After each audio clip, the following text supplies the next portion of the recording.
Let's make sure. Probably no sound for me, huh? Nope, that's the one thing I missed. They can't hear me. I think they can hear you. So Hi, hello. This is the Dungeon Cooldown, and shortly you'll hear the beautiful. Hopefully you. No, they can hear us both. They can hear me. Okay, great. Here, see, great, look, I need to trust my own experience with this now. That I should just trust that I have worked out all the kinks. But here I am, second guessing myself like always. Imposter syndrome, everyone, it's a thing. Oh boy. Hi everybody, welcome to the Dungeon Cooldown. I'm your host today, also the DM for the Dungeon Run currently, Ron Ogden, and with me I have the ever wonderful. I'm told the background music is a little loud. Bring that down a little bit. Okay, I there have the you ever go. wonderful Josephine McAdam with me, who plays Rhea Stone. Josephine, how are you? How's your weekend? It's good. You know, it's been busy. My parents are moving, and so I've been helping. I literally spent this weekend. Well, I had 2 D&D games in the middle of it too, but I was unpacking, boxes that are in their garage, that just going through my stuff. And my parents have saved, I say my parents, but it's my dad. So my mom's like, why do we have this?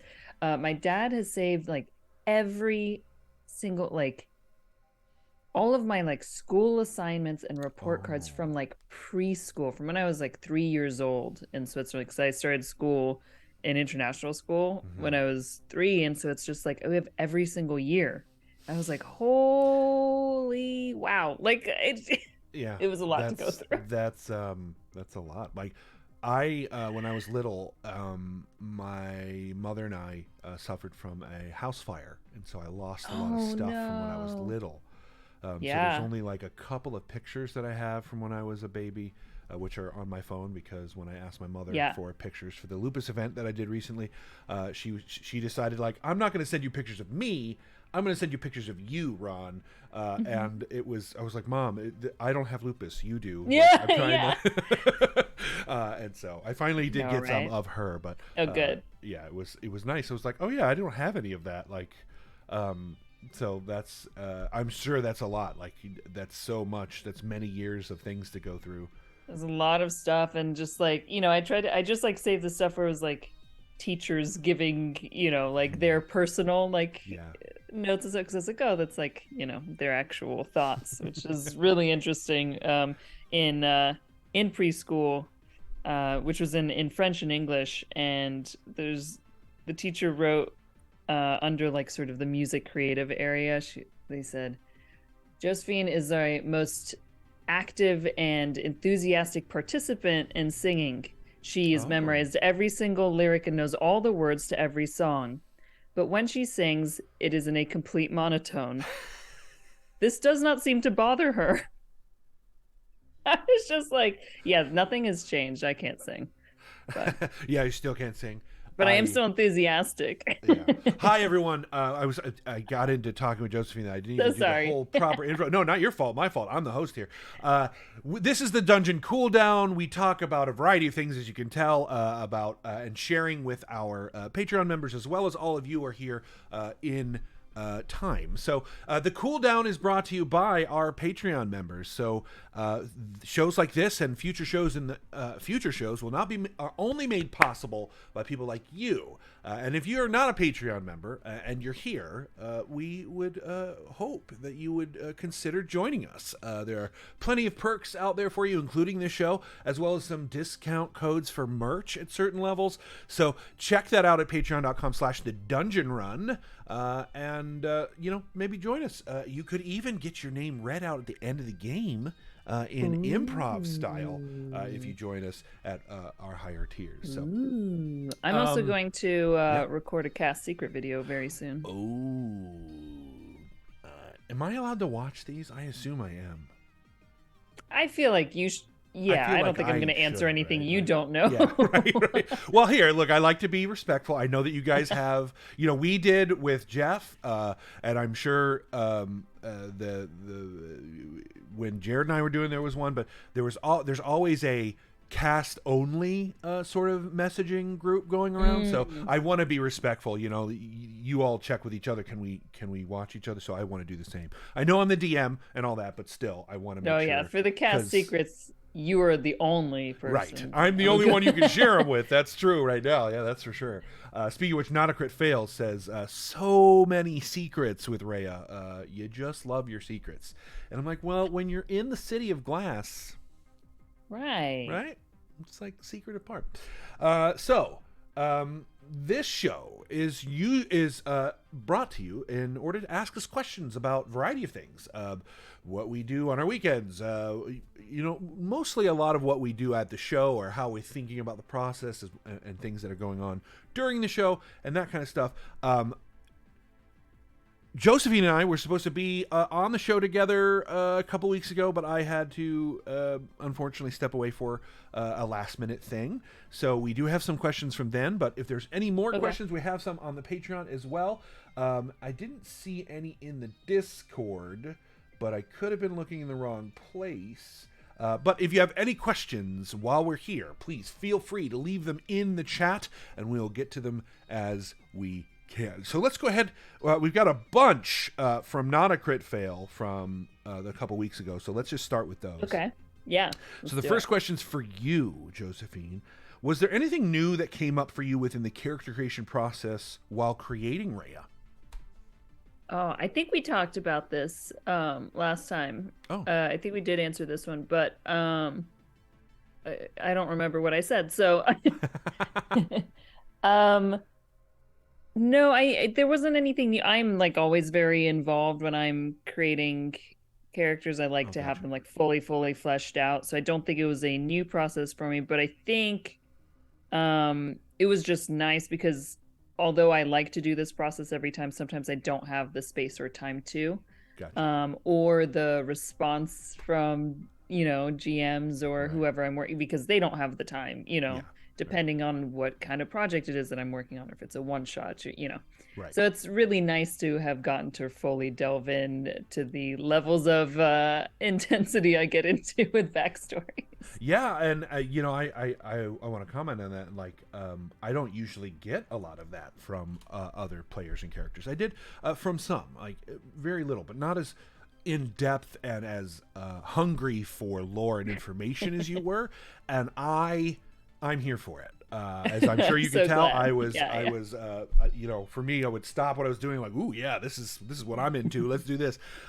So it was very enjoyable for me, and I know you continue to do it, and I love it, and I encourage more of it as we continue. I'm being told that most of these that for you were asked, the ones that weren't were the ones for me, which makes sense when I think about it. But the next one is for me, which is, what was the inspiration behind the masks in the City of Glass? Well, true story.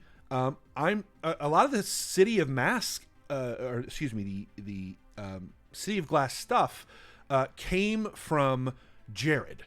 Jared sort of built the city itself, where I was sort of responsible for, at the time, the creation of the god and sort of their backstory and the pantheon. And so I'm speaking a little bit of what I know from having conversations with Jared, and also where I've sort of molded it into since then, is that the masks sort of represent the two sides of people. Right? We all sort of, I think, have that, where we have our public persona, and we have the personas that public personas in various forms, public in literal public with our friends, public with our family members, public with our loves. But then you also have the persona that's in your head, right? That only you really know. And I like to think that most of us are probably pretty in line with our friends and internal monologue. Like, I like to think that.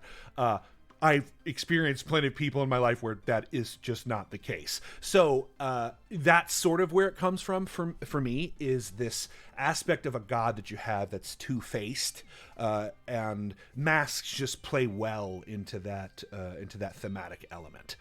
Totally. And then just, as choices are made by the group, and as a DM in response to what the group is doing, you find little ways, at least especially I do, I find little ways to like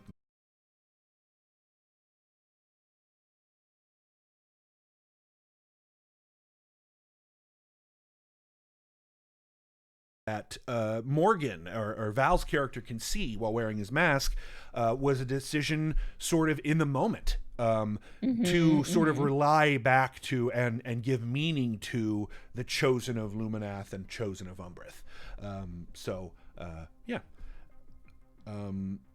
One other question for me is, what is my current... thank you, Not a Crit Fail, for all of these questions, and I'm sorry I didn't get to them until now. But what is your favorite aspect of the current setting, City of Glass? I think my favorite aspect of this is... Oh, we got... Uh-oh. I guess we dropped it was. I think it was just momentarily, because I saw it happen too. It was just... Oh. What I was mentioning about Morgan, just to catch up, was that his mask, or Val's mask, which has chosen of Umbrith, the purple outlines during the combat with the two Umbral embraced was sort of an in the moment choice in terms of relating back to inspiration and how the masks have sort of evolved since their introduction. My favorite aspect of the current setting. Oh man, for me, the aspect of it is the intrigue that you all really find in it. You know, I really love that you guys are just in it and you're like, oh wow, this is super interesting and there's a lot going on. There's so much to learn but at the same time taking your time to pace that with character interaction as well. So I'm really loving that. I'm really loving that aspect of this. It makes me not want to leave the City of Glass anytime soon, you know. Just sort of pepper those secrets very, very slowly as you guys continue to grow as a group. But that's one of my favorite parts of the City Glass setting currently. I also do enjoy sort of a lot of the specifics of how the City of Glass works in terms of time, daylight, all of that kind of stuff, how it shifts. That's a lot of my creation. A lot of that is sort of, since I took over and started doing a lot of those changes, just adding more details and phenomena into it, is parts that I really enjoy. And I just love doing that. I love finding the game with myself in creation. And that's sort of what that is. You're seeing the aspects of that. Josephine, this is from Tapartos. How are you enjoying how much the Force cards can affect your character? Oh, I love it. I love it. You know, I didn't make a super complicated, in-depth backstory to not have it, come out at some point. So I love how much they interact and hint and can bring those moments out. And, it was nice to, instead of just using it and not having a explanation, it was nice to find a moment where it just worked into the RP, of what we were doing, to be able to use it in the scene, where it felt natural and like we just got this magical thing at the end. But yeah, I like it. I like it in general because it seems like a good catalyst for revealing certain things that might otherwise stay secret. Which I think is great. I love it. I love that too. And the beautiful part about what you've created is that you have a backstory and you have a background, but even that, and though it is well fleshed out, or what I would call well fleshed out for a 5e campaign, there's a lot of room for you to sort of invent within that. Oh yeah. That can be truth or not, however you want. And that's the part that I love, is I get to go, well, is that true, or is that created, or is that, that? So I love watching that. And the beautiful part is Otto's been doing the same thing the entire season. Otto has been doing the same thing the entire season. So. But you're the only one who people are like, ooh, is they? Because Otto isn't suspicious, quote unquote, a lot of the time. Whereas Rhea sort of feels that suspicion.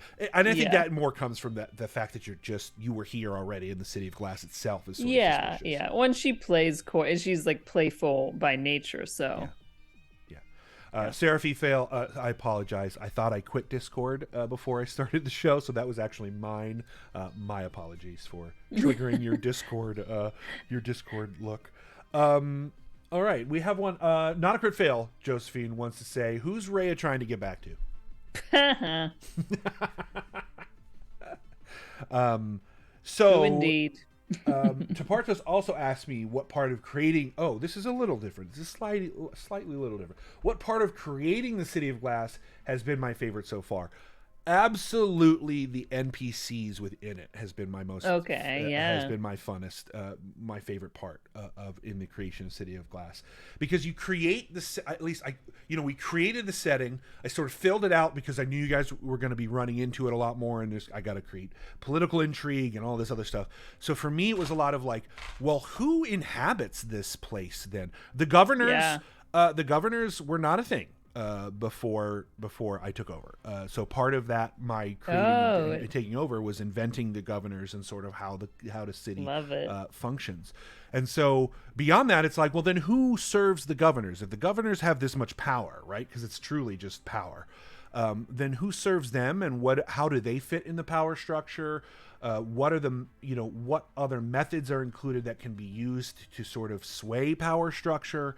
And then figuring out, okay, now that I know all of this sort of web of things, how are these people going to use their power? And okay, now that they can use their power, what aspects can I add that add like depth to it, right? One of the big things I think, and you sort of pointed out, I think you did actually in the last episode, is that both governors have a lot of power, but Gonzalo cannot move beyond a certain range of the center of his power. So that limits his power, right? That limits the power. I actually think Cristobal pointed it out. It was a limitation. Cristobal, well, we were talking about it back and forth, right? Yeah. But that limitation of being right. Mm-hmm.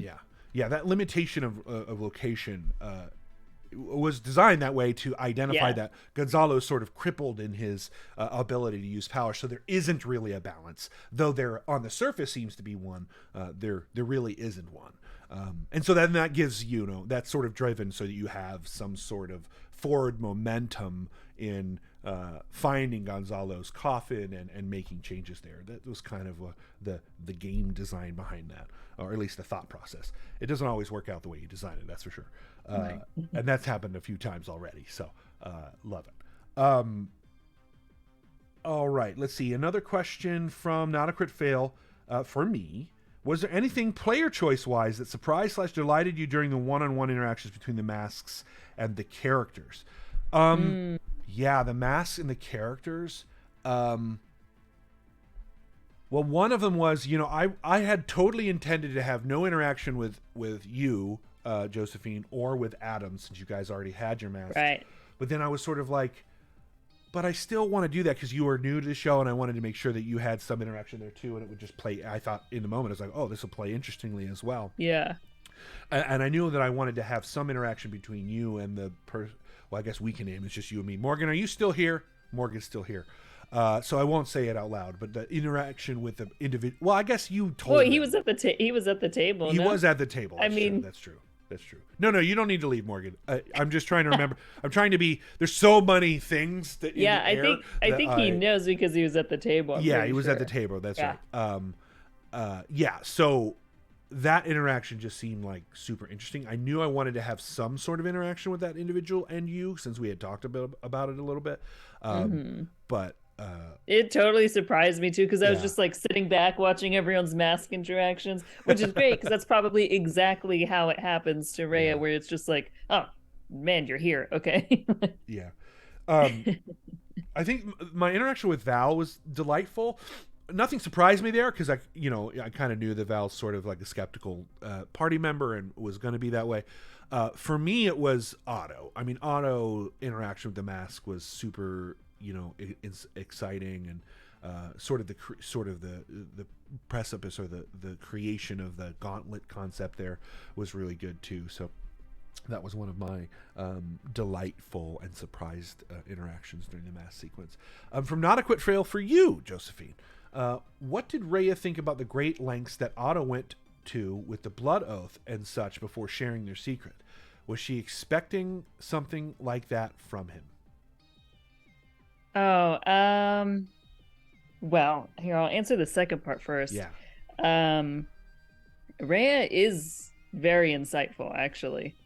I think we've talked about like her passive insight is already at like 17. It's very she notices a lot, and I think she notices the fear that Otto has, and you don't really hold a fear like that unless there's something that you're hiding in general, right? You've got some reason to feel that fear, or there's something to lose, or there's, like there's obviously something else there besides this like very cute exterior that Otto brings to us all. However, Rhea is not the type to push someone's secrets out of them. So even though Rhea was aware of it, they weren't about to like, you know, force that out. I think Rhea's been playing the game of questioning just because they've been questioning her so much. Yeah. And she's like, "Oh, well, let me ask you a bunch of stuff and see how it feels," but it's more playfulness than, actual interrogation from her side. And so when she just thought it was honestly endearing, the lengths that Otto went to and how, fiercely loyal he was to this oath and everything. And so I just think that, yeah, it was endearing to Rhea to see it happen, and was like, oh, okay, well, sure, why not? I'll go along with this. Yeah. We had never really discussed the details of the oath prior to then. But we sort of, in the creation of Otto's backstory, that was sort of established that their protective nature of obsidian was very important. And Otto's was one of the backstories that I worked on extensively. So it was good to see that finally sort of come forward and get its due, and to see Serena play with that like that, and have Rhea be a part of that was super, super cool to watch. Yeah, and I think for Rhea, it just sort of helps them sort of get a gauge on the moral compass, at least for Otto, a little bit more. And I think this leads right into Partos' question, which is Rhea creeped out being a cleric that Otto is trying to assemble a long dead magical skeleton? No. Yeah. I didn't think that was the case. Rhea seems pretty accepting of certain clerical things. Rhea's not your typical cleric. For sure. I love that Otto is trying to collect a skeleton. I think that's beautiful. And for me, just fantastic. Gives a lot to work with. I had a question, and now my brain has forgotten it. Apologies, everyone. Did not get a whole lot of sleep last night, so my short-term memory, is not working on that well. I meant to comment this earlier, when you were talking about the city of Aston, like what excites you, and it's made like people wanting to explore it. And it's so funny because I actually think that Rhea of everyone else is the least interested in actually exploring the city in a way that they are. Like they're, concerned about things and concerned about the dirt not being, dirt and all of these things. And I'm sure the audience has picked up on it, but Rhea's just kind of like, yeah, it's weird, and sort of moves on. It's I didn't make note of that, but for me, it just feels like that's just Rhea, right? Like that's just how Rhea is. That's how they handle their situations. So Tapartos did, that's what it was. Tapartos asked, what would happen if any of you had not accepted the mask? And that's what I'm not going to tell you, because no one did that. And that's sort of some tie to what's going on. I think we can probably safely say that when a soul does not accept a mask, something happens. Then there would clearly have been something that if a living person did not accept the mask and something happens. What I can say, it has already been said sort of and clarified a little bit, is that if you didn't wear the mask, then the Umbral Governor can come after you. So that was sort of one of the very, I think, more important things. Yes, exactly. Well, and that's why Rhea was super pushing for it, right? Because Rhea was just clicking together from all this information we were getting in that she was collecting these waning souls, for the government, like, because they didn't don the mask. And I was like, you guys have to don the mask. But I also wondered, do you think they were talking about the masks, or if we said no to Otto's oath? Oh yeah, that would have been interesting. Because I wasn't sure if Morgan was saying that he came very close to saying no to that, because it's like we're about to do a blood oath, and we all said yes. Like, yeah. No, I think Morgan was referring to the mask specifically. Okay, I think he was referring to the mask. Oh yeah. Because of the mask interaction and how skeptical he kind of was in the moment. No, yeah, I don't think I was seeing in chat. I don't think you guys did tell me about the spine. No, the spine, and that's what I think I was remembering, because I had watched some of the just for context of like where the adventure had been, and I think that's what I was remembering. I was like, did I know? So, sometimes you try to like parse your player knowledge and your like what's come up in the story. That's why I like secret rooms a lot, is because it prevents that, right? It's sort of course, right. I heard that because it was at the table, but my character didn't hear that, and sometimes it's hard to parse between the two. So I try my best to be like, okay, let's do secret room for this, because no one else should really know that. What's great with that is that I actually don't know any details about the spine. I just know that there was one, so it's not a huge issue. Well, so you think. I'll leave it at that. I've got my own secrets. Yeah, I'm sure you do. A lot of them. The last question from Not a Crit Fail, the ones that I missed, is: are there any challenges in portraying familiar relationships? In this case, father and son. I was asked this when I came on with Adam, but I'll mention it again.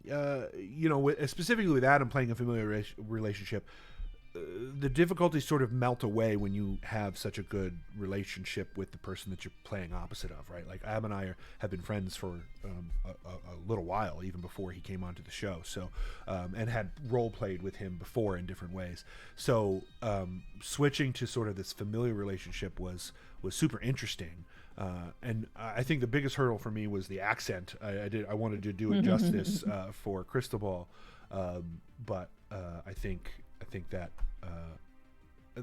that was sort of the essence of that question when it was asked in the original time. There was a lot of stealth checks. Who can say no to Otto? Who can say no? Seriously. To Otto? Seriously. What did you think about our this is me just asking you questions now. Yeah, of course. Our like disguised self choices. I think it's so fun that now we're both, when I was talking about early on when I came on as Rhea, and I was saying that, like, there's, magic, because when I play games, I don't, like in D&D, I don't like to just like generally like say the spell and just like sort of the mechanic, try to like weave it into how we would maybe describe it in the world. When I was describing it, like I actually didn't know, because I don't know his spell list, if that was something that he was even familiar with. So I was just hoping for it, and I was like, I'm sure your caster knows, your wizard knows of these magics, and he was like, yes, and it was so great now to come to the point where we're both using it. Yes. And I think some of like Rhea has been sort of inspiring in Cristobal to do that more. So yeah, for me it was the Kevin McAllen.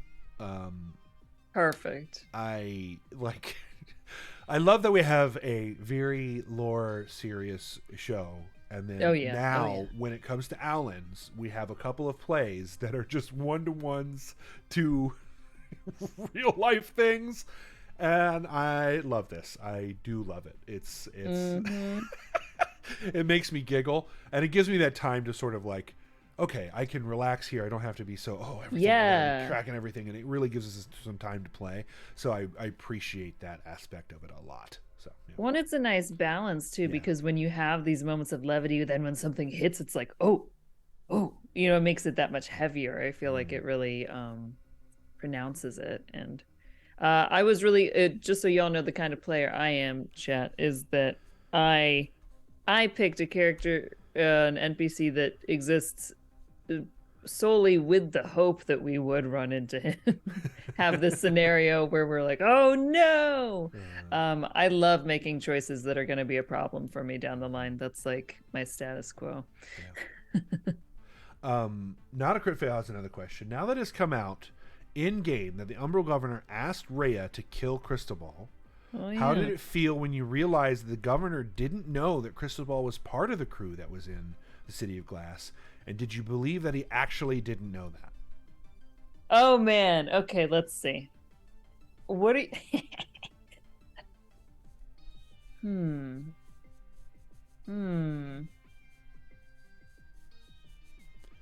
I think about it. Good question, not a crit fail. Now that I think about it, I don't think any of them incited me in those moments. Nope. Not a single one, which is really curious. Like, of all the times you'd want to know if I'm being, like, completely forward, you'd think that what I'm talking about, someone wanting to have him killed. Are you asking me as a player? Or are you asking Rhea? Did you believe that he actually didn't know that? Yeah, are you asking, did Rhea think that, or me as a player?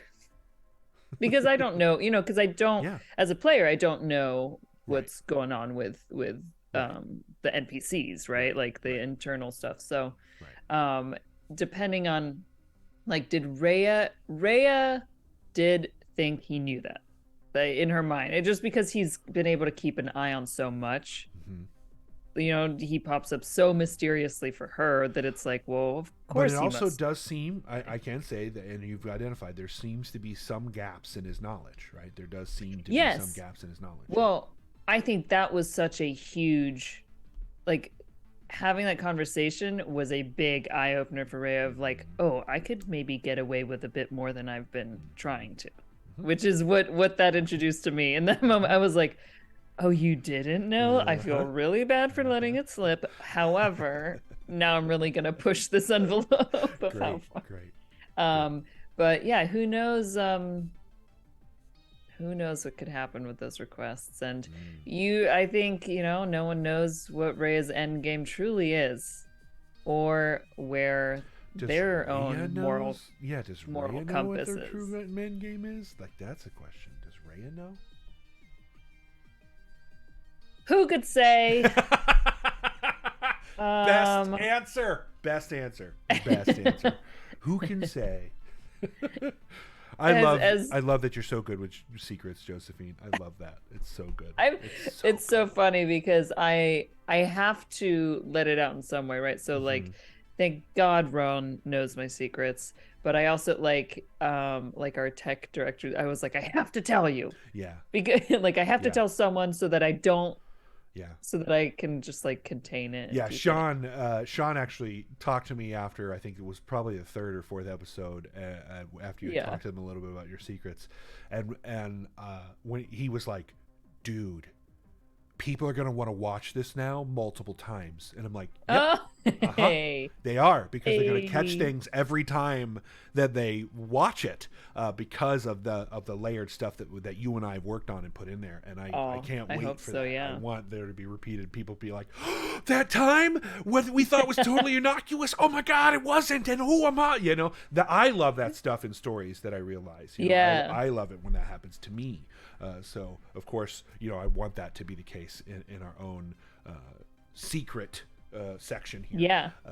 Yeah. And surprisingly, I think we've done really good at there's been a lot of secrets in terms of not really understanding what's been going on for a long while in the show, because they sort of were dropped in on their heads, and of course. And we're dealing with a lot of things that were just sort of shunted upon them by the gods, similar to the Norse mythologies, and we got a raid. Thank you, 16-bit Eric, for raiding us. Welcome, everyone. That's currently Eric Campbell. Oh, Eric Campbell. Thanks welcome. For the raid, Eric. Thank you so much.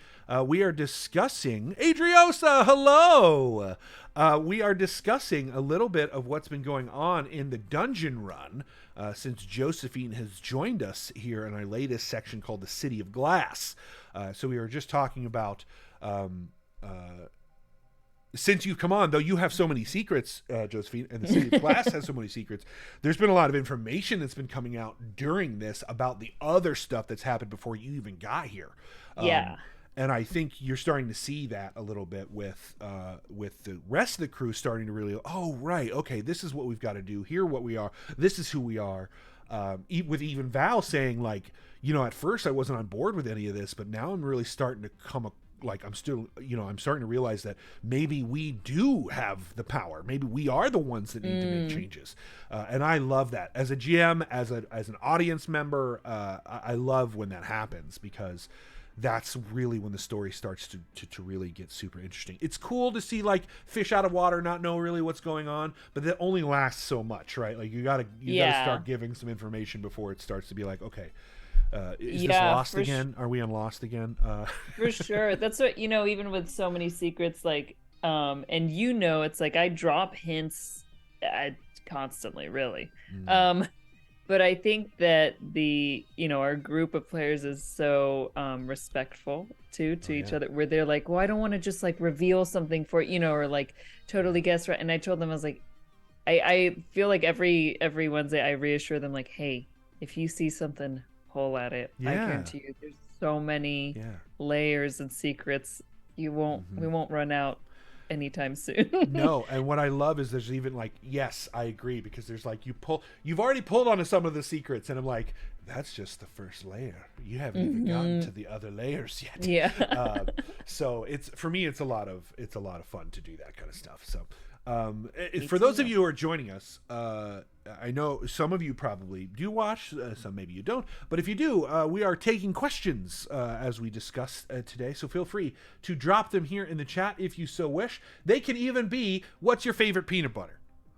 My favorite peanut butter is crunchy, personally, but I also identify that recently that has changed for me.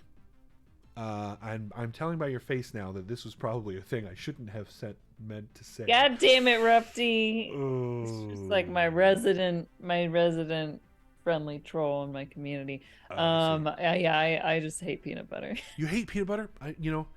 Is it because you're allergic, or you just don't like it? Oh no, I don't like it. I didn't grow up with it. For me, Nutella is my peanut butter, in the amount that I love it.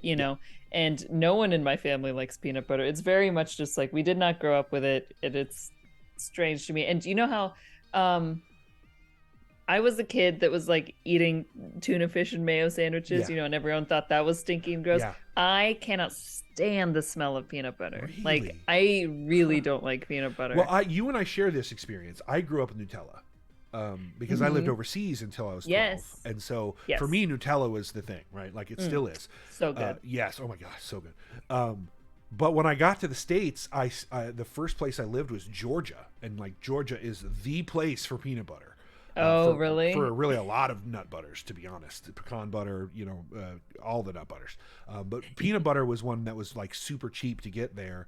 And when we moved to Georgia, I wasn't exactly, we weren't rich ever, but we were on the lower side of class, just because my parents were grunts in the army, so we couldn't afford Nutella when we got here because it was so expensive. And wait, that's why you lived overseas then? Yeah. Yep. Because growing up my whole life, that was the first question that was always was like whether family was in the military. Yeah, always. Mm-hmm. I was an army brat. Both my parents were in the army. My mom was a nurse, and my stepdad was sort of a tech network, early computer worker in the military, in addition to being a standard combat individual. But so when we moved to Georgia, what was cheap in Europe, peanut butter was that cheap. So that's what we kind of switched to, was peanut butter. That's fair. Yeah. And it was not Nutella. And I can remember distinctly when we moved, it was just like, but I want Nutella. And they would be like, Nutella is too expensive. We can't do that. Here, have peanut butter and fluff. Have you had fluff? This is the marshmallow thing, right? It's like fake marshmallow, for sure. It's fake, like mostly melted marshmallow fluff. And so we'd get peanut butter and fluff sandwiches. And really what I wanted was the fluff, because that was the closest thing to Nutella in terms of sweetness. But I always got the peanut butter and fluff. And now, like, for breakfast, I had a a crunchy peanut butter and jelly sandwich is what I had for breakfast. And that's sort of my go-to now. If someone... I swear, if I smell it on someone's breath, I'm just like, nope. My poor husband, like, there's no peanut butter in the house. I'm like, if you can eat peanut butter, I can't stop you from eating peanut butter. I would never do that, but I am not going to kiss you if you do. Yeah, for sure, fair, makes sense. Now, what about like peanut butter, like based candies. So Nope. like Reese's, no, nothing, not even fake stuff. Makes sense. That makes sense. Laertes B.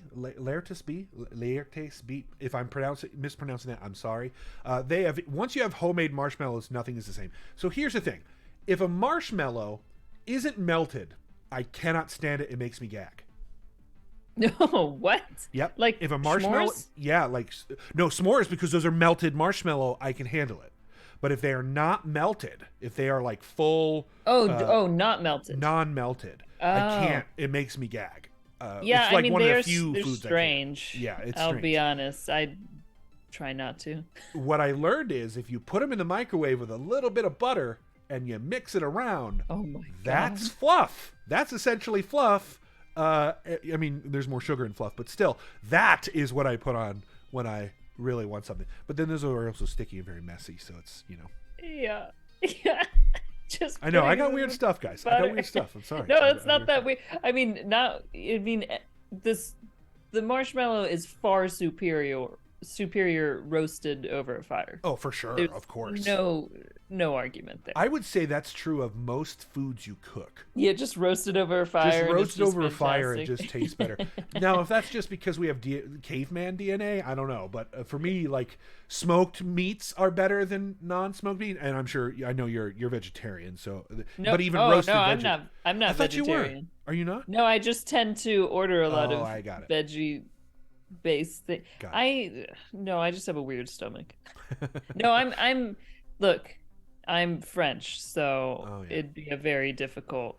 Yeah. That would be very difficult. Yeah. We just finished packing a ton of foie gras and steaks into our freezer. My parents gave us, because they're moving everything in their freezer, and there's if anyone's in Europe, saucisse de morteau, which is specifically from the region in France we're from, you cannot get it here. My grandmother sends us very illegally meats in the mail at Christmas time. Yeah, I've been trying to eat less of it. I don't eat a lot of it. Yeah, mostly because I know how, especially beef, so destructive for the environment, and the way that we do it in the United States is not really things I want to contribute to anymore.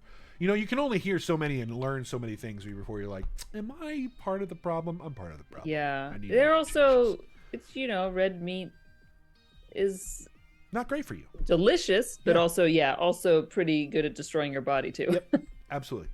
Absolutely is.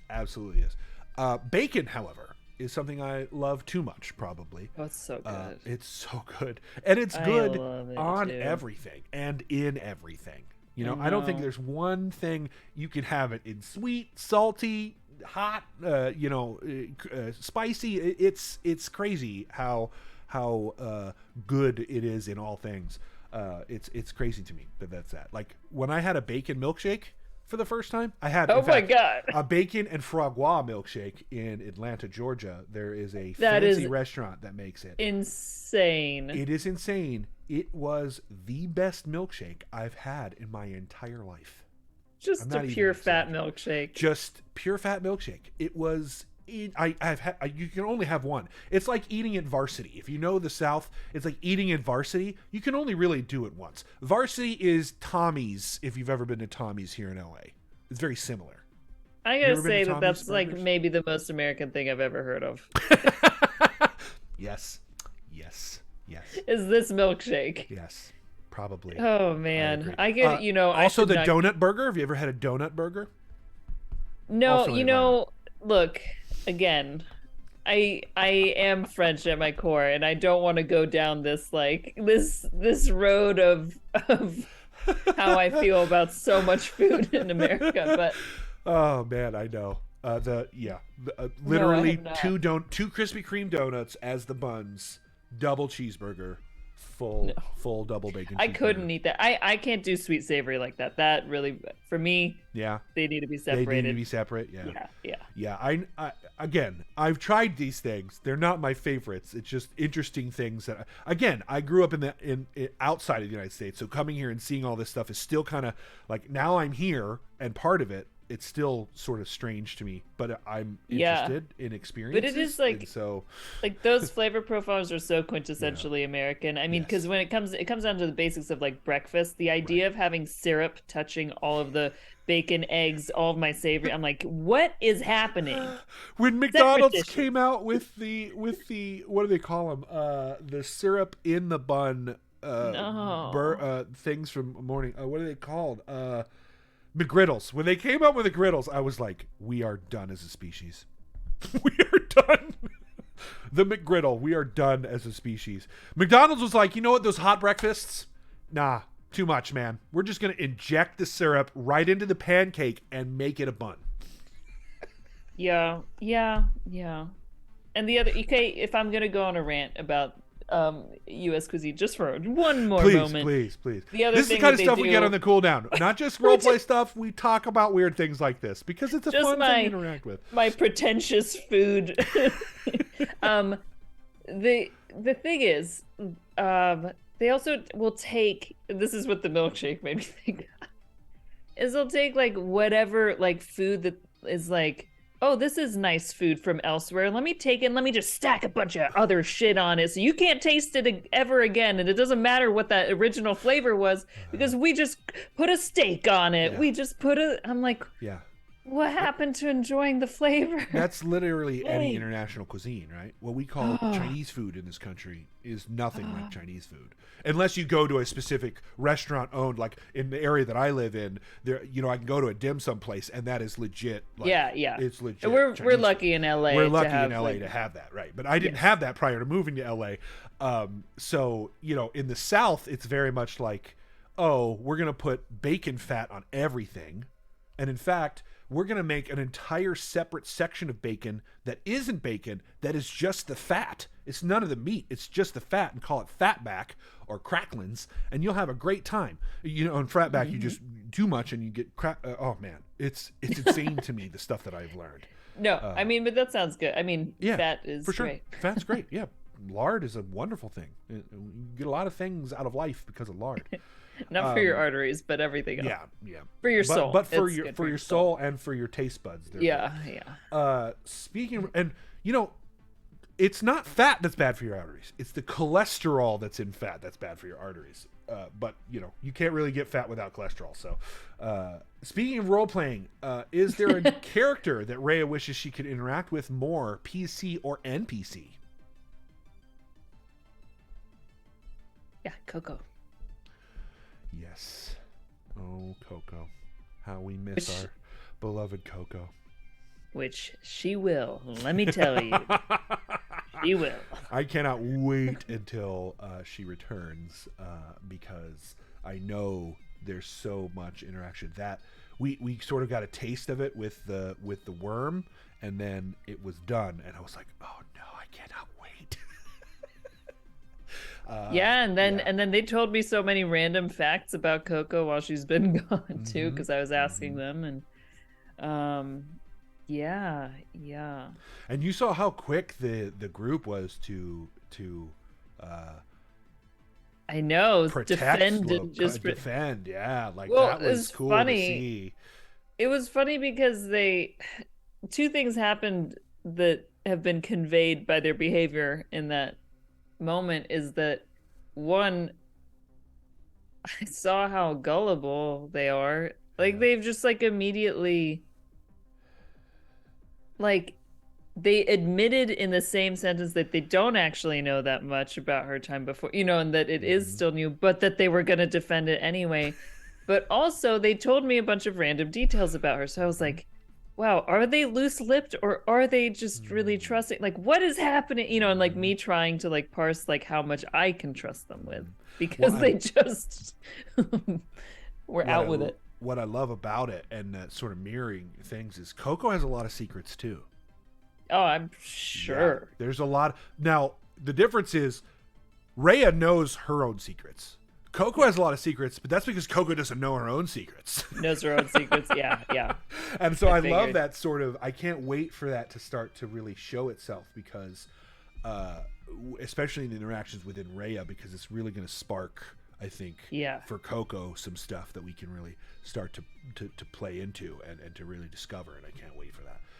Tuparto says, I really, really, really, really want the Mab response.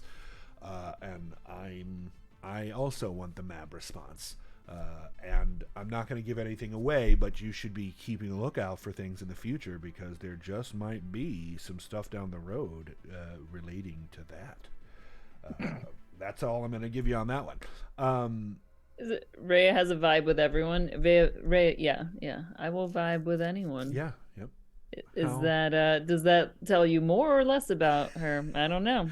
It's definitely suspicious. I think people generally, like, if you vibe with everyone, they're like, they're like, wait, there's either something you're not telling us, or you vibe with everyone, and I don't know if that's cool.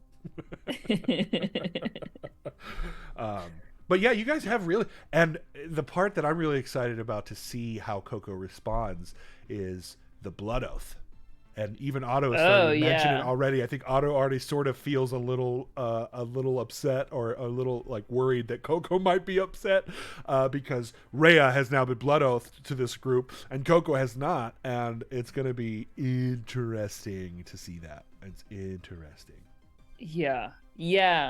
No, I'm very much looking forward to seeing that too. I mean, I think it's been obvious in the episodes that have, like, in Rhea's line of questioning of them with Coco, that Rhea has some suspicions of her own, right? Like, is very sus of Coco. So I think it'll be fun too. And I can't wait. You know, it's great because the audience has seen that. Mm-hmm. And I can't wait for you to see how Rhea handles that on a surface level. I can't wait either. Duamask says, what was Rhea thinking when Coco's worm interacted with her in that manner?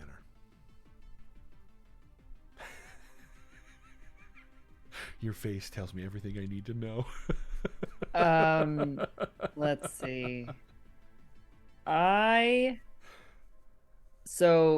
Coco, people were saying that there are some similarities, right? And like there's sort of like flowing nature. And so there's something about Coco with Rhea, who does have this high insight, you know, kind of sus like the backgrounds that people have come from, and Coco's the most unknown.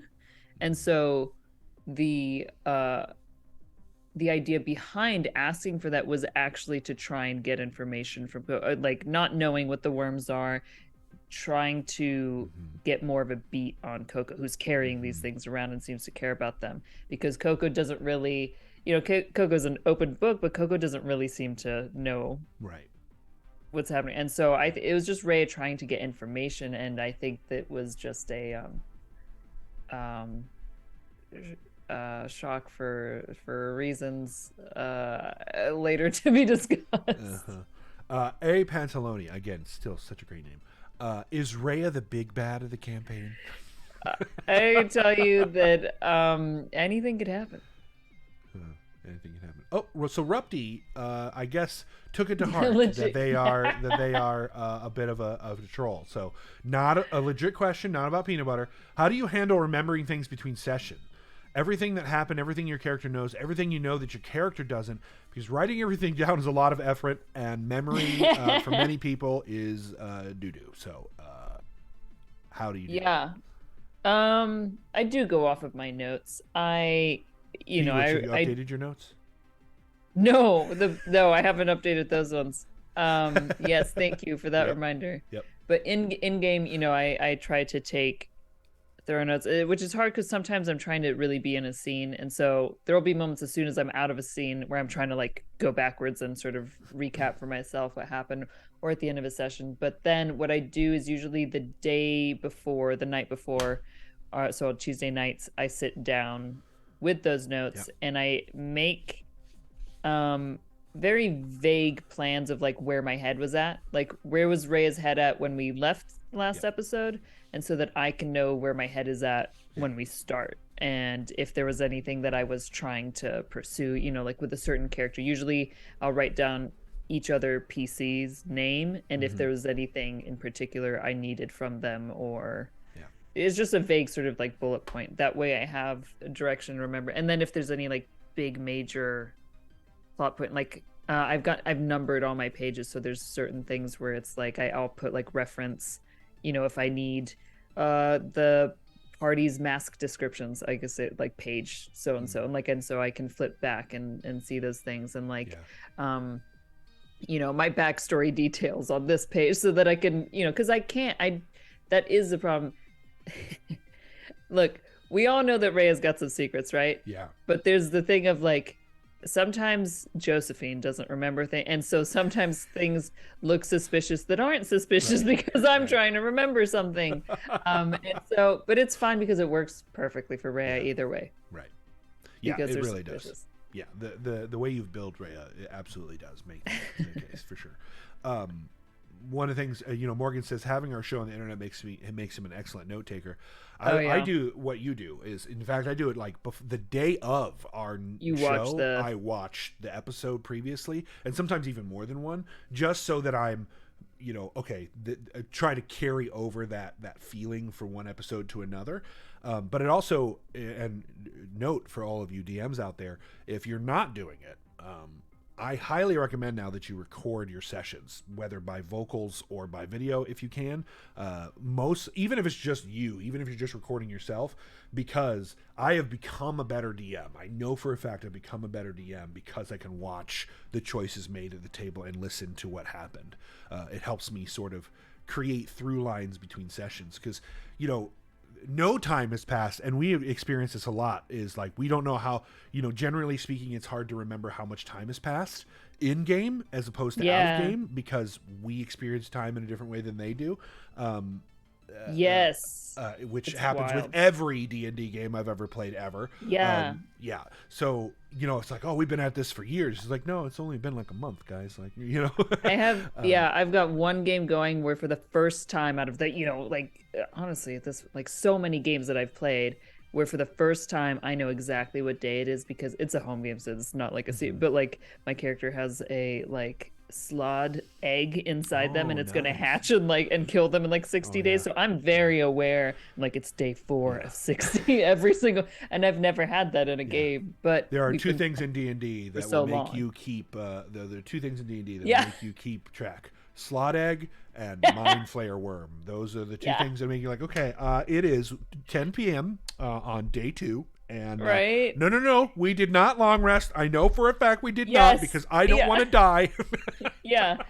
I know. But to your point, like we've been playing for months and we're on day 4. You know, it's that's just the nature of D&D, and it's fine. Like I've been playing since before the pandemic. I've been playing a superhero game here at my own home, my own home game, and in that game, because they're sort of superheroes and time travelers, like lots of time has passed. Hundreds of years have passed since they've started playing. So it's interesting that way, that time is sort of a weird thing. And in the City of Glass itself, time is not really explicit, right? It's the turn. Even somebody used it, the phrase the tower's turn, and I was like, yes, we are creating our own time now. But I can't wait for if you ever get out of the City of Glass, seeing how much time has passed. You know, I try to talk, especially this kind of stuff, of like anything's possible, and I'll say that's why you'll hear me say, even on the show sometimes, I'll be like, well, as far as you think. I mean, I do the same exact thing, right? This character. I was gonna say, with the VODs being online, I don't like watching myself. I don't like watching them, but such a problem. But I actually, what I'll do is I usually go back to see what chat is picking up on. That's usually what I go, is I just go and I just have the chat up, so I see like what all you said during the show, and so I can see if there's, because sometimes it's like, well, even if sometimes you think something is obvious because you know all the answers, just so I can see what is coming across, what isn't, or sometimes something that I thought was just innocuous or like an aside, the audience like really loved, or for some reason, you know, like thought was interesting, so I'm like, oh well, I could explore that, or I can make that a thing, you know, or like develop it in some different way. But well, Rupti, also Rupti, just so you know, we also have a location on our website, the dungeonrun.tv. There is a place where you can submit your own force cards, so feel free to include peanut butter in a force card if you so like and so choose. We just had bread, so it makes sense that we might have some peanut butter and jelly show up too, you know. So oh god, Already on it, Ron, says to Partos. Well, now I'm going to get a bunch of force cards that are just peanut butter. Right. I'm sorry. I should not be encouraging your trolls. I'm so sorry. I'm so sorry. Donate. No, it's okay. They will pay. Oh, yes. See, this is what I know about you. You can handle a troll. You can certainly handle a troll. That if there's no other questions, I'm pretty sure that brings us to the end of today's cooldown. One last opportunity for a question, y'all. One last opportunity. One chance. One slushy covered in PB coming up. Scourge of Streams. Yeah, I haven't been in the Emerald Knights in a while. I moved a little further away from Emerald Knights. I now go to a couple of different places towards Pasadena. But I should stop in sometime. It would be lovely to see. It's a game store? Yeah. Emerald Knights? One of the Emerald Knights and Geeky Teas. I go to Geeky Teas a lot because they have tea. Do you like tea? I know you like tea. Have you ever had? I am obsessed with tea. Yeah. Yeah. Have you had any of their open leaf teas? I haven't had Geeky Teas specific teas. I don't think so. And I've been there like a couple times. I think I'm such a snob because the game stores in Austin are so incredible and giant and really lax, and you don't have to pay to sit and play there. And like, like this is a very LA thing, this like idea of just like sitting just to like be in a store and play a game, And so I just like, I find the game stores here, even though like they're all lovely people and it's all gaming really, but I don't go in there a lot because I'm just like, I don't want to have to pay to sit and play a game. Whereas, because on the other hand, like the stores that we would go to in Austin, it's like you'd go and you're so happy to get this place to hang out and play games and everyone's supporting that you end up supporting the store by doing other stuff, by buying things there and doing whatever else and, cheering them on instead, There's a couple of places in LA that are like that, the big gaming stores like that. Yeah. There's a couple here in Pasadena area that are like that I go to. Those are the ones that I go to now. Emerald Knights, I don't think does that. I don't think they have paid. Really? I don't think maybe they changed that since the pandemic, but I've been there in about a year or two. So maybe I don't know it. Maybe I need to find it. I remember at a certain point I was like trying to find all the different ones, and each one had that, and I was like, why? Yeah. Well, I will bring some of Geeky Tea's tea. Great, their tea. Tea's great. I have some of their tea. I like their peach tea. Do you like peach tea? It's black peach. It's a black tea, but it's peach. Yeah. Cool. Yeah. Then I'll bring some this week, actually. Lovely. All right, we do have one last question. It's from Not a Crit Fail. Thank you, Not a Crit Fail, for all the questions today. What is Rhea's beverage of choice outside of the City of Glass? And what was Cristobal's father's? Is the question for me. You go first if you know. Pressed coffee. What? Like Turkish style pressed coffee.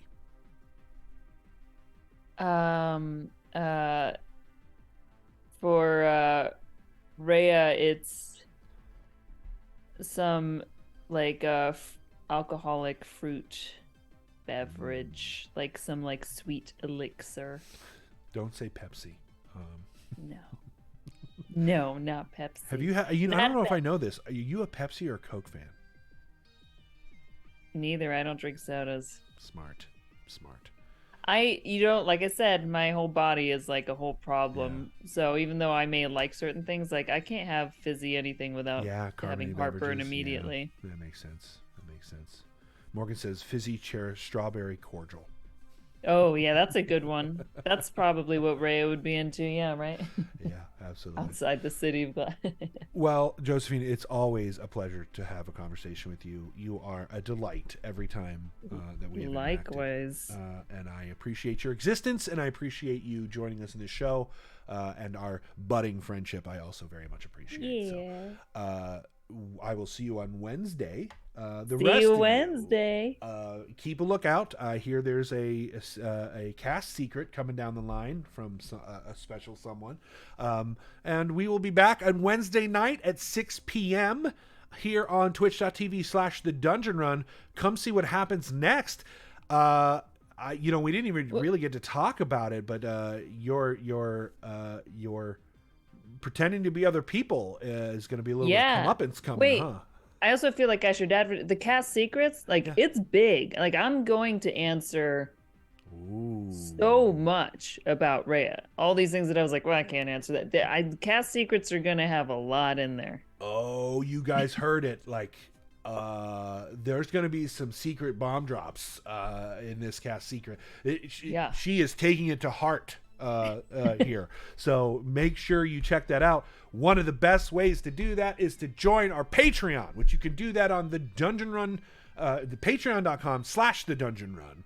Join us. It begins at $5. You start to get your benefits for patronizing us.